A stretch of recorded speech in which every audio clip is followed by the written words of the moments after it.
नमस्ते दोस्तों, क्या आपको भी बड़े बड़े नंबर्स को देखकर डर लगता है। मान लीजिए आपको चेक करना है कि 54, 324 क्या नंबर 3 से कटेंगे या नहीं। क्या आप लंबा भाग वाला डिवीज़न करेंगे? बिल्कुल नहीं। आज मैं आपको बताने वाला हूँ डिविजिबिलिटी रूल्स की ऐसी ट्रिक जिससे आप किसी भी बड़े नंबर को डिवाइड कर सकते हैं। तो चलिए शुरू करते हैं। सबसे पहले हम आपको बताएंगे 2, 5 और 10 की डिविजिबिलिटी के बारे में। सबसे पहले हम आपको 2 के बारे में बताने जा रहे हैं। 2 की डिविजिबिलिटी के लिए अगर किसी भी नंबर में आखिरी अंक अगर 0, 2, 4, 6 या फिर 8 है तो वो नंबर 2 से कटेगा। आगे हम आपको बताएंगे रूल ऑफ 5 के बारे में, यानी कि 5 की डिविजिबिलिटी के बारे में। 5 की डिविजिबिलिटी के लिए नंबर में अगर आखिरी अंक 0 या 5 है तो वो नंबर 5 से पूरा कटेगा। वहीं अगर हम 10 की डिविजिबिलिटी के बारे में बात करें तो यानी कि किसी भी नंबर में अगर आखिरी का अंक 0 है तो वो नंबर 10 से ज़रूर कटेगा।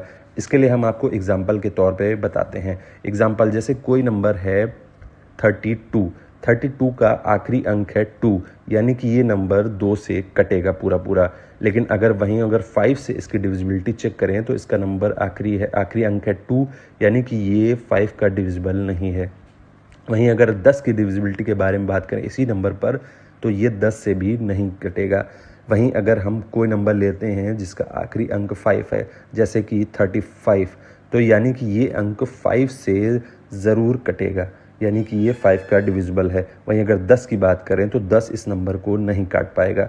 वहीं अगर हम नंबर लेते हैं 20 का आखिरी डिजिट है 0, यानी कि ये 10 से डिविजिबल हो जाएगा। वहीं अगर इसमें 2 की डिविजिबिलिटी का रूल अप्लाई करें तो यानी कि ये 2 से भी ये नंबर पूरा कट रहा है। तो इस हिसाब से ये तीनों जो डिविजिबिलिटी हैं 2, 5 और 10 की।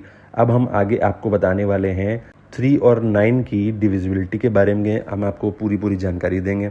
3 और 9 की डिविजिबिलिटी के लिए अगर किसी भी नंबर के सारे अंकों का योग अगर जो 3 से डिवाइड हो रहा है या 9 से डिवाइड हो रहा है तो वो नंबर 3 और 9 का डिविजिबल है। जैसे कि 313 में अगर हम ऐड करें 313, यानी इसके अंक जो टोटल जोड़ने पे आ रहे हैं 7 जो है वो 3 और 9 से डिवाइड नहीं होता है, यानी कि ये नंबर जो है वो 3 और 9 से डिवाइड नहीं होगा। वहीं अगर हम 312 ले लेते हैं तो इनके अंकों का योग जो आएगा वो 3 + 1 + 2 यानी कि 6 आएगा, यानी कि ये नंबर जो है वो 3 से कटने वाला है। वहीं अगर हम 9 की डिविजिबिलिटी की बात करें तो ये नंबर जो है वो 9 से नहीं कटेगा, क्योंकि ये 6 जो है वो 9 से छोटा है। एग्जाम्पल के तौर पे लेते हैं हम, अगर कोई नंबर 9 से डिविजिबिलिटी उसकी चेक करनी है तो उसके लिए 1818 एक नंबर है। ये नंबर पूरा 9 से कटेगा, यानी कि ये 9 का डिविजिबल है। इसको ऐड करने पे 9 + 9 18 आता है। 18 जो है वो 9 से डिवाइड होता है, यानी कि ये नंबर 9 से डिवाइड होगा। वहीं अब हम आपको आगे बताएंगे 4 और 8 की डिविजिबिलिटी के बारे में।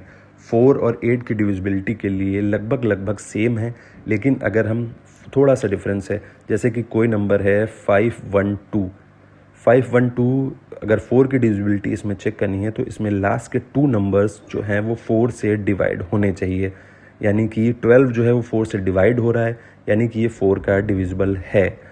वहीं अगर 8 की बात करें तो 8 के लिए किसी नंबर में लास्ट 3 डिजिट्स जो हैं वो 8 से डिवाइड होने चाहिए। जैसे कि 512 में 8 पूरा डिवाइड हो रहा है तो ये 8 का भी डिविजिबल है।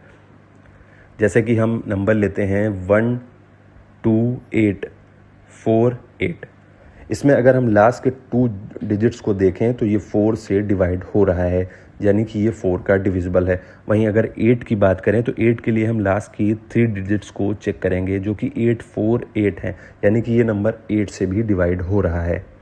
वहीं अब हम आपको बताने वाले हैं 6 की डिविजिबिलिटी के बारे में।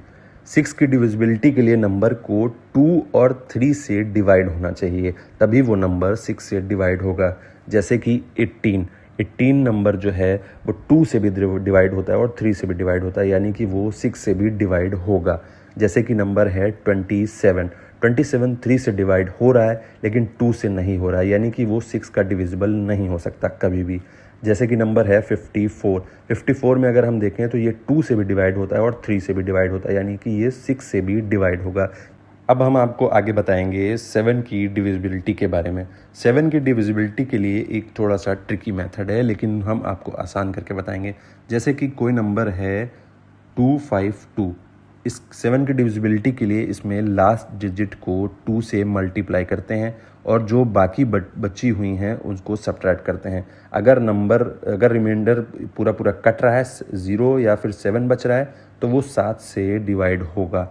ठीक है, इस नंबर के लिए आपको बता दें, इसमें 2 से जब मल्टीप्लाई करेंगे तो 4 आएगा और बाकी के नंबर बचे हुए हैं वो 25। 25 माइनस 4 इज इक्वल टू 21, जो कि 7 का एक मल्टीपल है, यानी कि ये नंबर जो है 252 वो 7 से डिवाइड होगा। इसी तरह जैसे हम आपको आगे करके दिखाते हैं, जैसे कि 882 एक नंबर है। 882 में हम लास्ट डिजिट को 2 से मल्टीप्लाई करेंगे, यानी कि 88 माइनस 4 करने पर इसका 88 माइनस 4 करने पर इसकी वैल्यू 84 आती है। 84 जो है वो 7 से डिविजिबल होता है 12 टाइम्स, यानी कि ये नंबर जो है 882 ये 7 का डिविजिबल है। ये 7 की डिविजिबिलिटी के रूल के बारे में कुछ रूल्स हैं। अब आखिरी नंबर है जो है 11 की डिविजिबिलिटी। 11 की डिविजिबिलिटी के लिए किसी भी नंबर में, जैसे कि कोई नंबर लिखा हुआ है 151, इसके जो फर्स्ट अल्टरनेट्स जो नंबर आते हैं उसको जो है ऑड नंबर प्लेसेस पे जो नंबर आते हैं और जो इवन नंबर प्लेसेस पे जो आते हैं उसका रिमाइंडर अगर 0 या फिर 11 आ रहा है तो यानी कि वो नंबर जो है वो 11 से डिवाइड हो रहा है।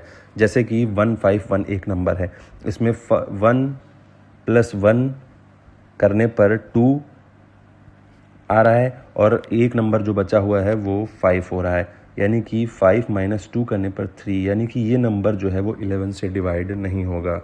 वहीं जैसे कि 121 को अगर हम एग्जांपल के तौर पर लेते हैं तो 1 + 1 यानी फर्स्ट और लास्ट की डिजिट ऐड करने पर और इसको जो बीच वाले डिजिट है उससे माइनस करने पर 0, यानी रिमाइंडर 0 आ रहा है, यानी कि ये नंबर जो है वो 11 का डिविजिबल है।